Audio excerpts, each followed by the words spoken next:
My brothers and sisters, hello. Welcome back to Soul Talk. Thank you so much for stopping by on this beautiful night. Something I wanted to talk about today was surrendering to the process. Now, those of you who have come to a certain point in your awakening process, your awakening journey, which is, it's an ongoing journey, right? Because we never really stop learning. To be stagnant is to be dead. Life is movement. Stagnation is death. So if you're not learning, then you're not living. So you're always awakening in each moment further and further to different parts of yourself, to deeper parts of yourself, or higher, depending on how you look at it, right? As above, so below. So, point of that being is that if you are at a certain stage in your awakening, I'm sure you've figured out that it's not easy being a sage. And what is a sage? A sage is a wise man, or a person that carries profound wisdom within them. So, to be a sage, to be a truth bringer, to be a bearer of light, isn't easy in this world, is it? You may notice that certain things you used to enjoy doing, you just don't seem to have the time for anymore, or have the same motivation. People that you used to spend time with, that you used to maybe be on the same frequency as, have sort of fallen away from you. So, it's not easy watching your life shift in such a way, even if it's something that you truly signed on for, which you did.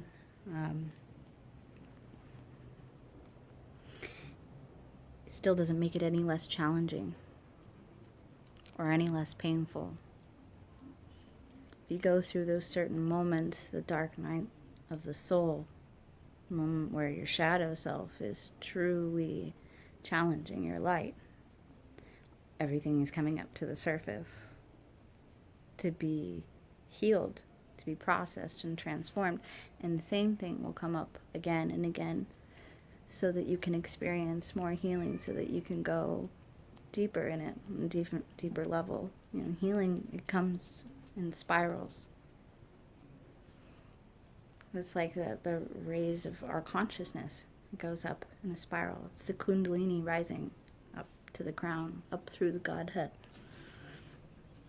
And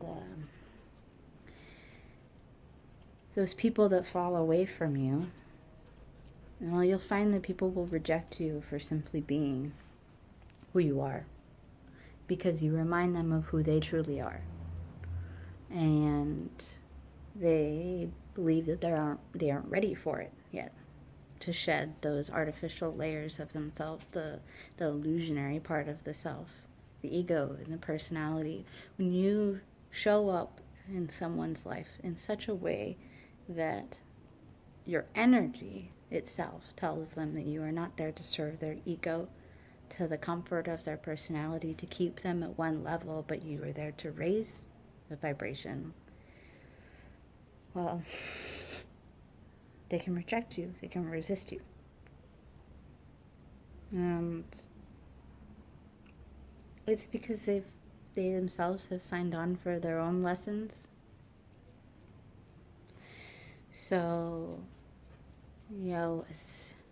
as healers and beings of empathic abilities, we allow and we resist a certain amount of light that comes into us. It's too much light. I don't want it, right? Oh well. Life isn't here to be your comfort all the time. As human beings, we love our comfort, right? We don't like to be cold, or we don't like to be too hot. We want everything to be this perfect little way. We want it to be in this perfect little box. And if it's too dense, if it's too heavy, if the feelings are too strong or not strong enough, we want to back away. There's a certain level that we try to allow ourselves to exist at. But God does not exist in logic. He exists in absurdity. In the most beautiful, unconditional, loving way. That's who we truly are. We are that unconditional love. The illusionary part of the self, the part that is sick with amnesia, that's the part of the self that resists that unconditional love, resists the healing. But it's only a matter of time. You know, the comfort level will start to fall away in such a way that you can be truly grateful. You can have an attitude of gratitude for the pain as much as the joy for which it teaches you. You know, I've probably said this before, and I'll say it again. Your shadow self will teach you more about yourself than your light will. It truly will. Because how else would you be able to recognize the light without the darkness? You know, it's the masculine and the feminine, the yin and the yang. The male is the giver and the female is the receiver. The light and the darkness. They coexist. So, you know, that age-old term spirituality where you just follow guidance and you only allow positivity and you ignore negativity. And, well, you know, the thing is that the things that truly don't serve us will leave us anyways. And sure, there's a certain amount of work that we have to do to purify ourselves, but we're doing it. You're doing it by showing up. By being here, by existing, by showing up every day, by waking up every morning, by doing any little thing for yourself, taking a shower, feeding yourself, reading a book, going on a walk, going on a jog, connecting with nature, helping others in any way that you can. That's self-love. And any self-love, any love that you give yourself, it's not just for you, it's for the rest of the world too. So that's what I mean by surrendering to the process. It's all a part of the process. It's all a part of the process. The growing and the going down to lower levels where you learn from all of them, you know. You can't have ascension without descension. You descended first. You came down here first. And you can transcend the darkness. You can. You can transcend the darkness and you can transform it into light. We are transmuters.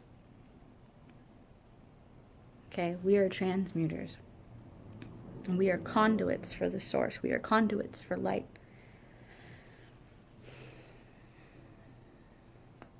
That's what this body truly is. It's a housing for the darkness and the light, so that they can experience and learn from each other. So, you can kind of just laugh about it all, right? At the end of the day, you can kind of just laugh about it all because we really are on this planet.